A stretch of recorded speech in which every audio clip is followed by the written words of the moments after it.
All right, guys, just wanted to do another video on a deer feeder that I built. I had seen these or a variety of these online and thought they were pretty good. This is got a little ladder on it with a little platform. It's only 4 feet tall. You could probably, if you were wanting to just fill it from the ground, you could, but it makes it easier to climb up there and get the lid on and everything.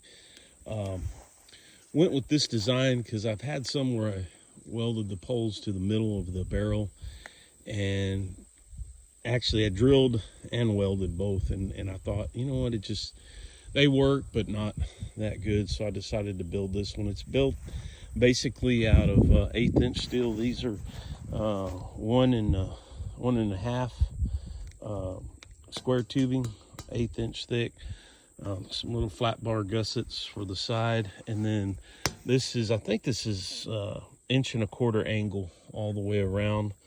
I welded those little tabs, excuse those welds, because I was using flux core wire. Welded those little tabs on there to keep the water from down inside the tube.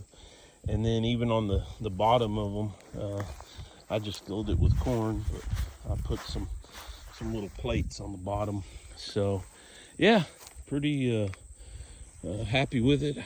Coated everything in Rust-Oleum, even the bottom portion. I didn't have the same color, the bottom portion of that barrel. Using one of those Moultrie feeders that just screws on, screws off. So yeah, I might start making some of these. I kind of like the design.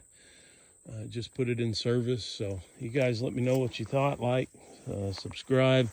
If you got any other ideas, I'll put a list of materials in the description down below of what I used and the measurements. And if you want to make you one, feel free to copy this just like I did. So you guys take care. Parker, quit eating that corn.